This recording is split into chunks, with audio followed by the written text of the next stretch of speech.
It's 2019, and you're listening to the Journey Nashville podcast.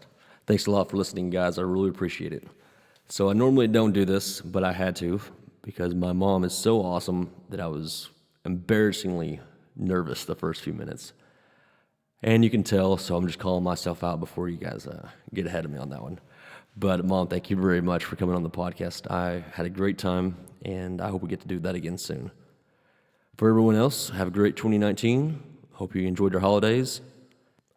And without further ado, podcasting with Mom.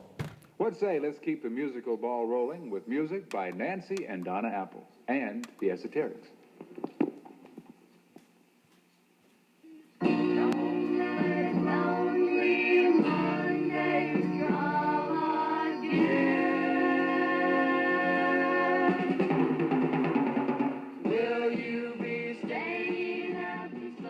Welcome to the Journey Nashville podcast. It's Christmas 2019. I'm sitting here with my mom. It's 18. Yeah. Oh my gosh, I keep saying 18. Oh my gosh. You said Okay. 2018. I'm getting ready for the new year. I thought, well, he's going to wait an entire year to record this, to play this to everybody. Maybe that's okay. Maybe that's okay, yeah. So I definitely wanted to get that out of my system. Okay, so Glad it's you did. You feel better? I feel better. I feel I better. do too. Happy New Year and Merry Christmas, apparently. Yeah. So it's 2018 still here in Nashville, Tennessee. Where were you partying last night? I don't know. It was I obviously a wasn't good there. time. It was, I can't tell Next you that, time, Mom. invite me. Yeah, right. I think we'd both be in trouble by Dad. Uh-huh. Yeah. So the first thing I want to say is thank you very much for coming on the podcast. This is a real treat for me, and I know all the friends and family that I mentioned bringing you on the podcast. I'm very excited to have you on. So thank you. Thank you very much. Well, let's start from the beginning. So, what brought you originally to Nashville, Tennessee, back in the day? Back in the day, my parents. Your parents, okay. Well, let's talk about them a little bit. Okay.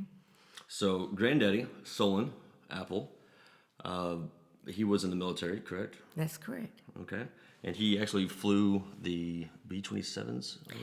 No, he was a tail gunner. Tail gunner, okay. For some Tail reason, I gunner. thought he had his pilot's license. Well, he wanted to be a pilot. Okay. But they had too many, they said. But he knew how to shoot, and I mean, had a really good eye for shooting right on target. So they said, "Oh, we know just the place for you, the tail gunner." Okay. And then he said, "Great." And then a few days later, we found out that the life expectancy is about 7 seconds once you're in battle. But he got through it. I guess he was quicker than they were. Well, there you go. That's good. Mm-hmm. And grandmother, Dot? Yes, she's from Lebanon, Tennessee.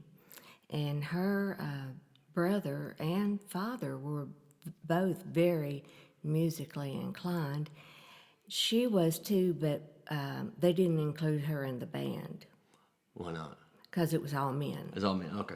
All right. Different times. Different times. Yeah. Times. Okay. Well, what are some of the things you remember specifically growing up in Nashville, I guess back then, that you really enjoyed, like when you were a teenager? Oh, well, from the time my youngest sister, Donna, and I started singing, I was about 7. She was 3, maybe almost 4, and we would sing a cappella. We'd learn songs and sing a cappella. What were some of your favorites? Oh, I don't remember. It's too long ago. Okay. It was a few years ago. Just a few years ago. But everywhere we went, whether it was family or with my parents' friends or just hanging out around the house, Mom would say, "Well, why don't y'all play this or sing this or whatever?" And when we weren't, Donna and I would have our little record player playing whatever song was, at the time, and we would get that one down with me singing the harmony, Donna singing the melody, and then next thing we knew, we were standing in front of people again. Well, my mother saying, "Well, why don't y'all sing blah, blah, blah," whatever that song was, and, here again, a cappella. And so we were really, really young. And then when when I was 14, I got an auto harp from one of my grandmothers as a Christmas gift. Okay. And so I discovered all these chords and realized, hey, you can make music with this. So the songs that we'd been singing, I got, just by ear, got the chords for it, and then Donna and I would sing with whoever was captive audience of the day, and we'd sing those songs, and I'd play the auto harp. But also at that time, I started writing songs. Okay. And one day I wrote out like 3 or 4 songs, and of course they were all different, but I was using the auto harp. And my mother got this wild idea that maybe we should go to Music Row and impress these people who, with our talents, people we didn't really know, but my parents knew. Felton, Jarvis, Marty Robbins, I can't think of Bradley Owen and his son Jerry. We auditioned for these people. Felton Jarvis was with ABC Paramount at the time, and he offered a contract at that time. And so here it is, we're 11 and 14, and we went to Muscle Shoals, Alabama to record. Oh, wow. 4 songs he told us to learn and to record. And we did, and we came back, and I think it was about maybe 6 months later, we heard that Felton had gone from ABC Paramount to RCA Records to be an exclusive producer for some guy named Elvis. Elvis, I've heard of him. Yeah, okay. And so we were kind of left out to dry, right there for several years, but we kept singing, kept having a good time, Right. what we were doing. And my senior year at Franklin High School, Donna and I entered a talent contest. Okay. And we sang one of the songs that I had written, and of course I played the auto harp, and then we sang one of the Mamas and Papas songs. Oh, wow. Okay. And dedicated to the one I loved. And we had a young man that was in my class who played the guitar for that one. Okay. So it was That's really awesome. Yeah.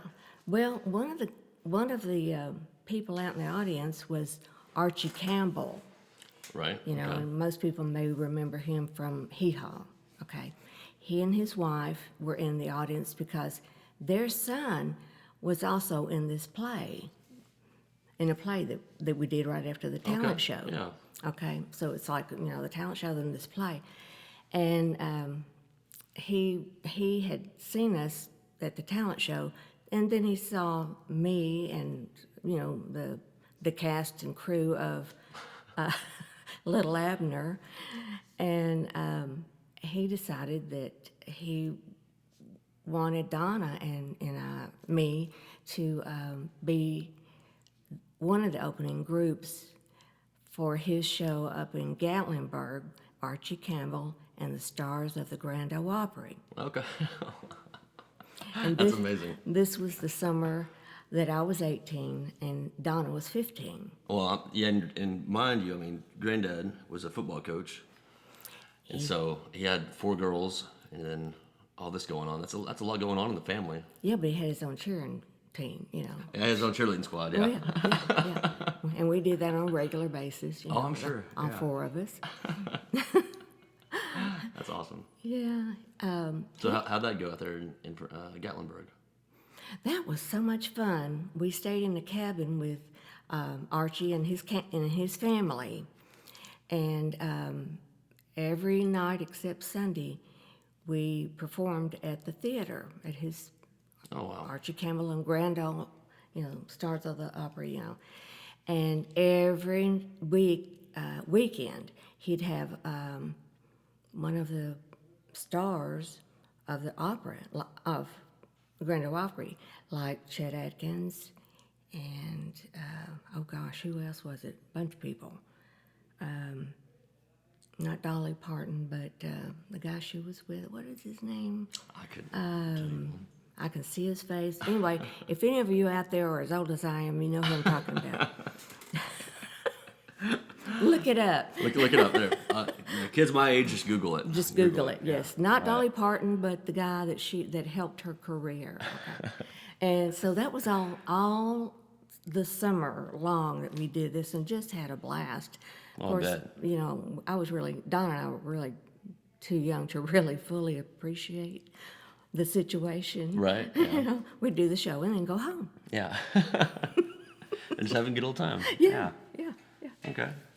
Well, I also remember you telling me when I was younger how you went on the USO tours, and that really interested me. Like, that you guys took time out of your schedule to go and see the troops and things like that. We did. At the time I was working at Channel 5 here in Nashville. Didn't you have your own TV interview show? I'll tell you about that in a minute. Okay, That's later. okay. Oh, my bad. Okay.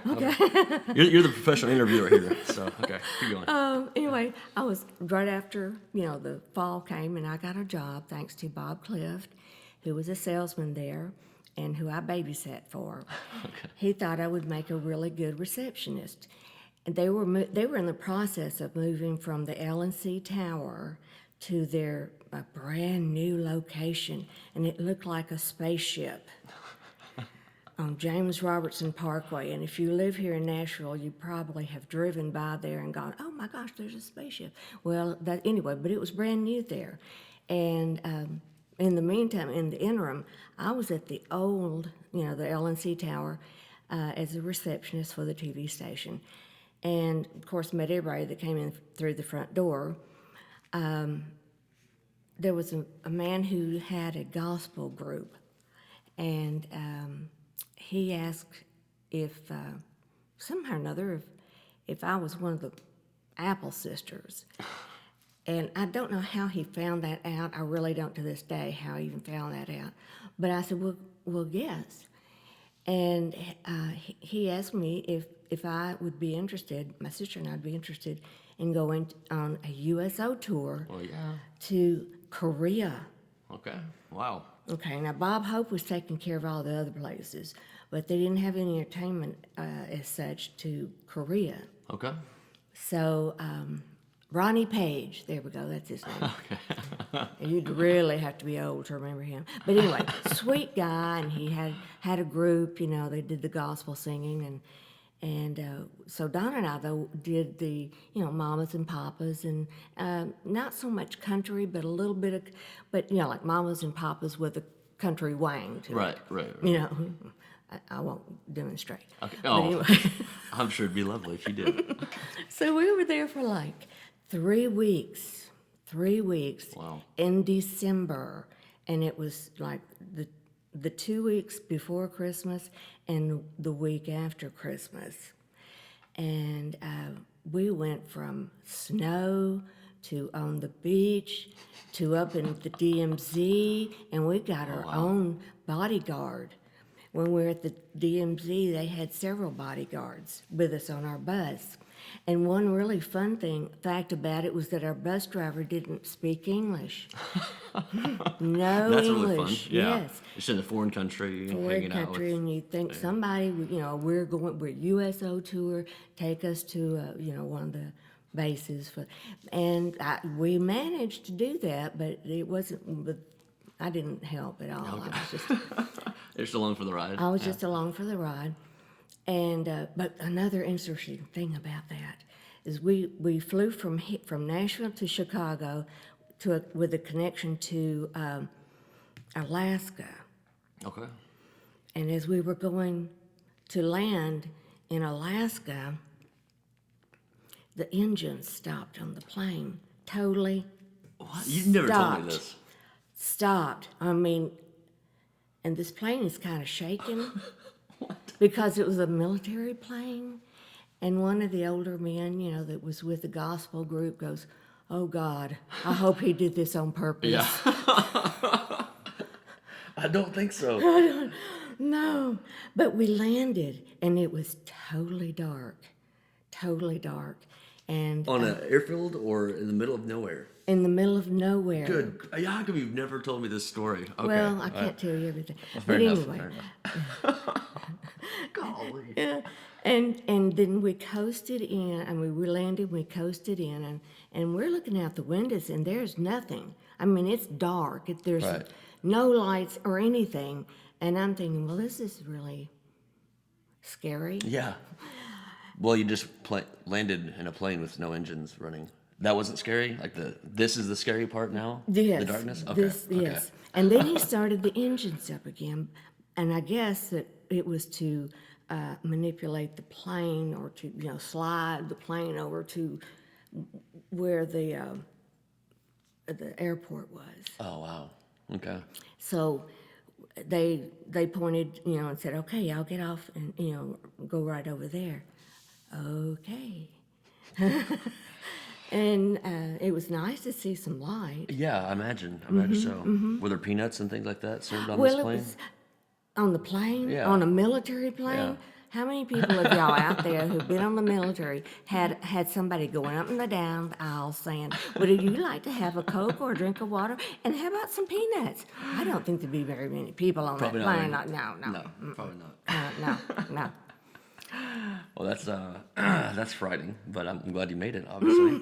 We for did. my sake. Well, yeah. And then we flew from there then over to Korea. Did you get on a commercial flight then, or did you just stick with the military planes? I don't know.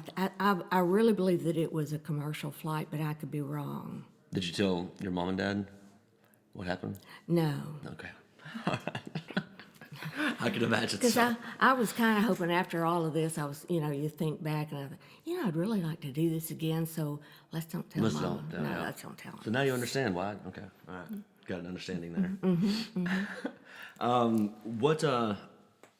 What would you, excuse me, contribute to your drive for music when you were here in Nashville?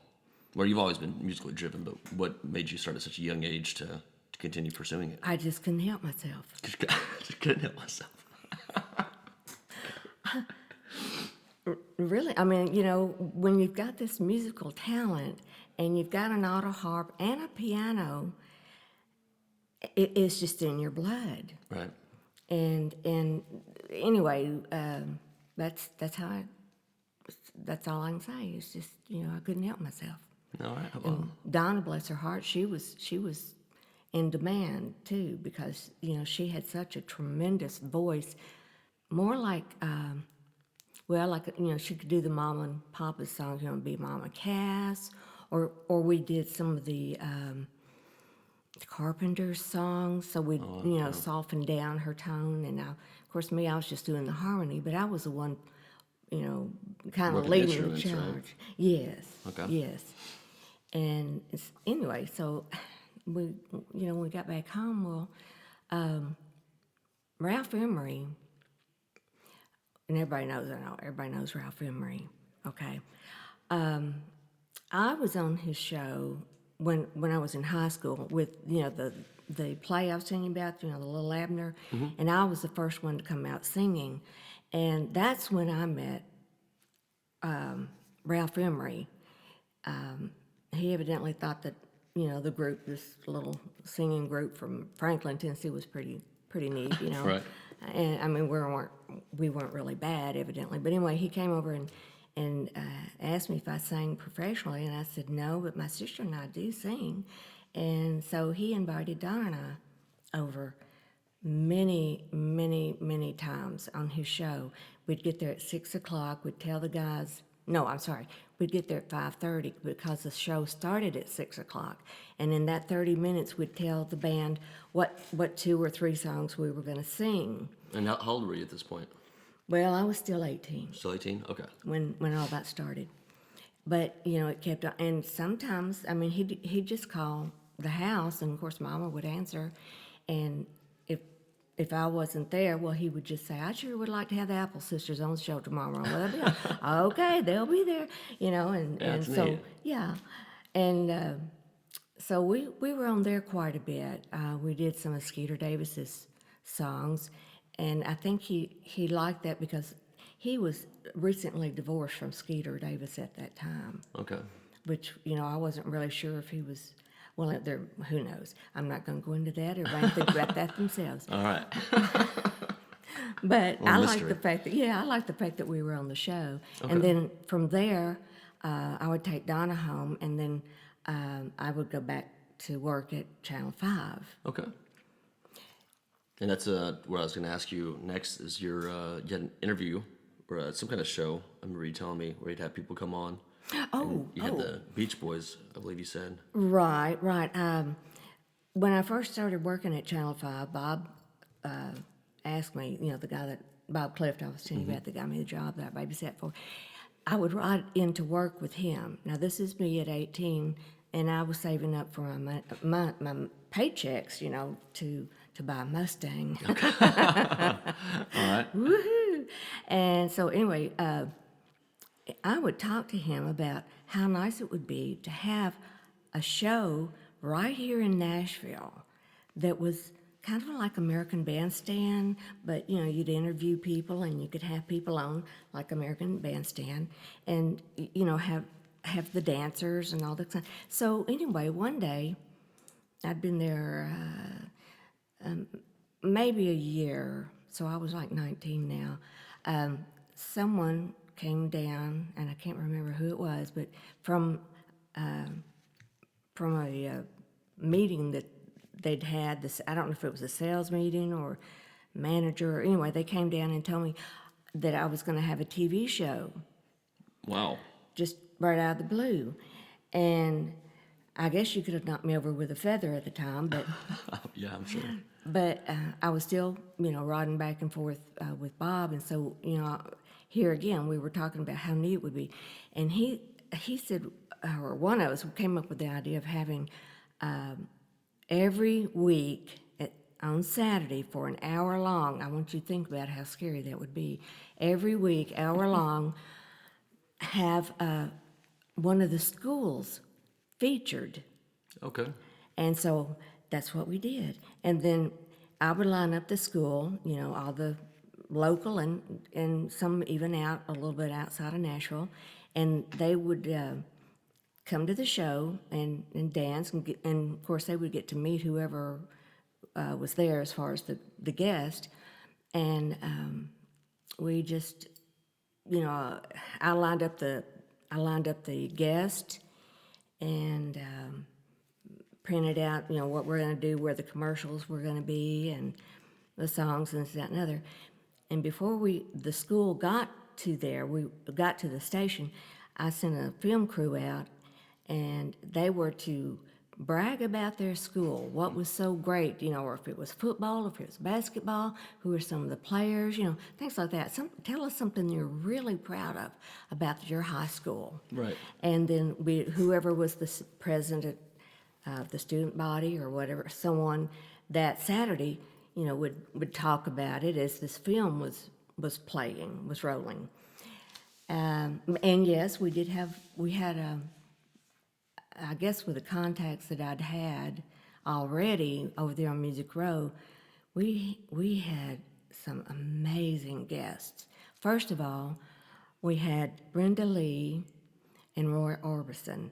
Okay. Yeah, I know. I know who Roy Orbison is. Okay, who prior to that time had never, ever, ever been on a Nashville TV show. Wow. Never. That's amazing.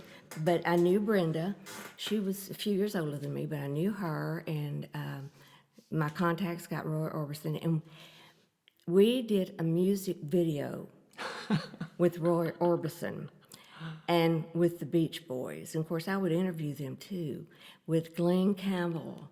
Yeah, I remember being in Branson, and we went to a Glenn Campbell show. I must have been 13 or 14. Mm-hmm. And then after the show, you were talking with Glenn Campbell, and I was very confused. Yes. How does she know this guy?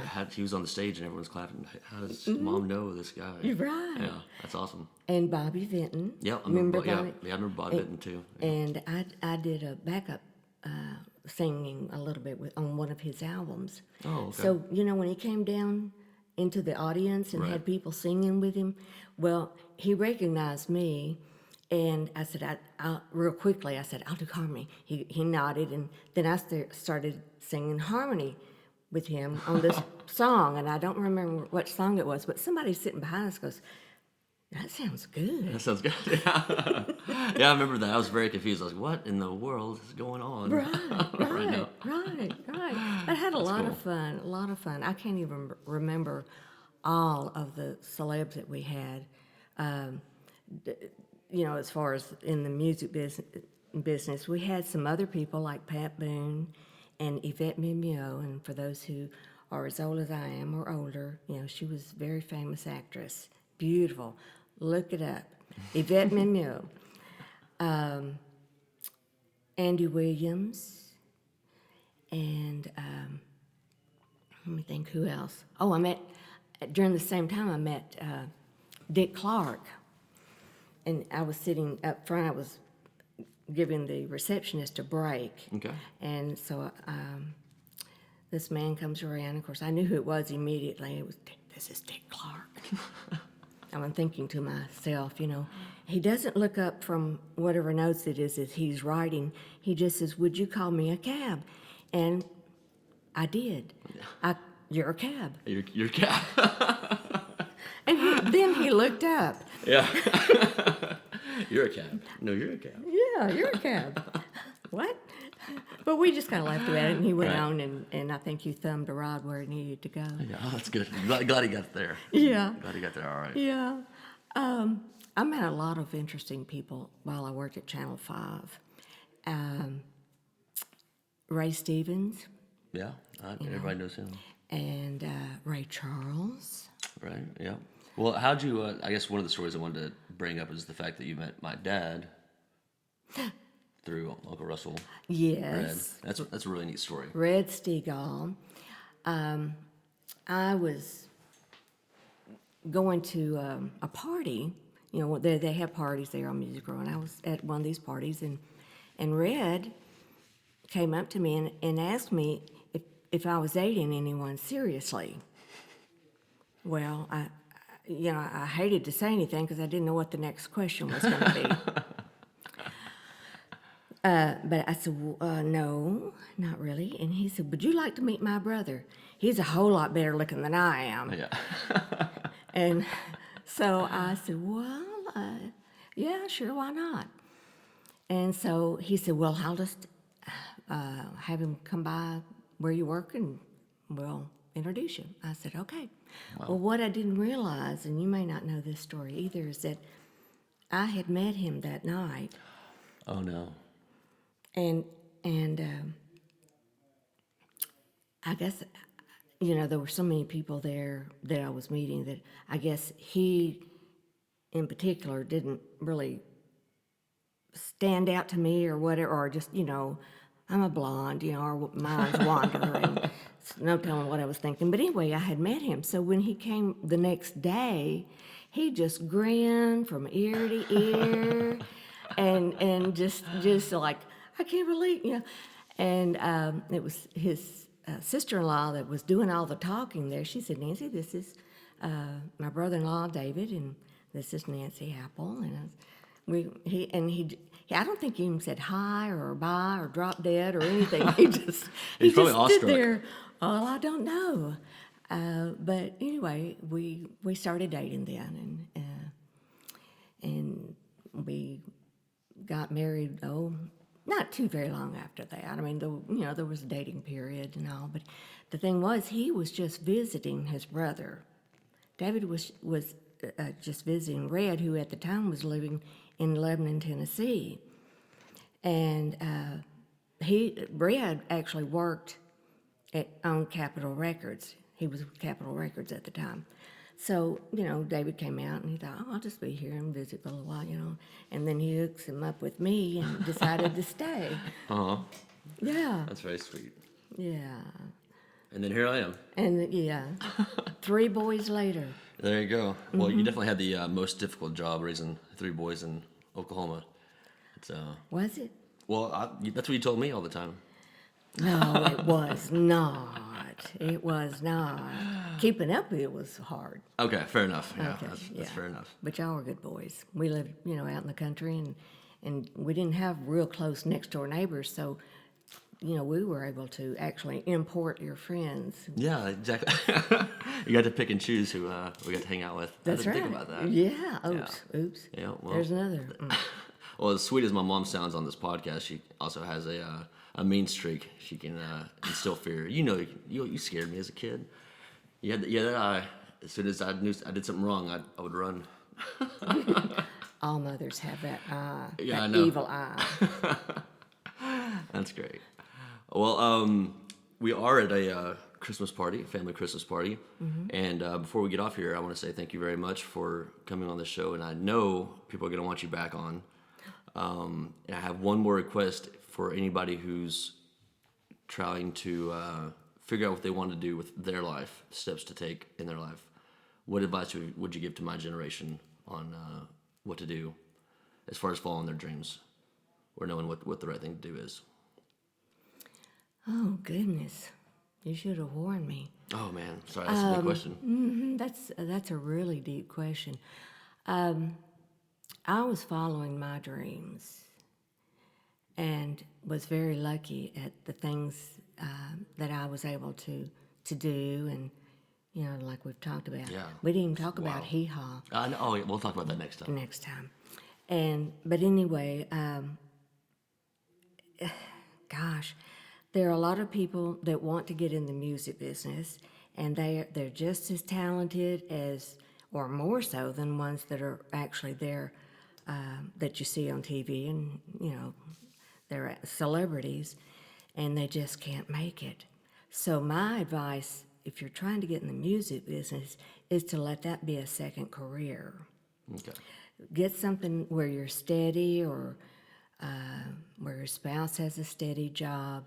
And then if you're lucky enough and have whatever it takes that particular producer is looking for at that particular moment in time, and you make it, then wonderful. But just all in all, follow your dream and stay with it as long as you can, but have a good backup dream too. A good backup dream. I like it. Yeah. It's making sure to have all your, corners rounded. Yes, because you do have to pay the bills. At the end of the day, come to find out. Oh, well, or the end of the month, you got to pay your bills. Unless Santa Claus comes every day. Speaking of. Speaking of, woohoo! Wait, All right. What? Santa Claus is here, I think. Oh, he is. He is. Should I hide? You might be. Depends on how you've been this year. Oh, well, I better go hide. All right. Thank you, everyone, for listening to the Journey Nashville podcast. I hope you guys have a great Christmas and a happy New Year. And we'll talk next week. Thank you. All right. Well, I hope you guys enjoyed that as much as I did. Thank you very much again, Mom, for coming on the podcast. And we have to have you back on. I know a lot of people want to hear, you have several stories that are amazing. So we will pick it back up on that, maybe on your birthday, on Valentine's Day. All right. Well, here is a song by my mom, Nancy Apple, and Donna Apple. That took me a second. I'd never call her Nancy, obviously. But they're singing with the Esoterics, and this is an amazing song. It puts me in a good mood. So I hope it puts you guys in a good mood too. Have a great 2019. Thank you very much for listening. Take care. Girls, it's yours.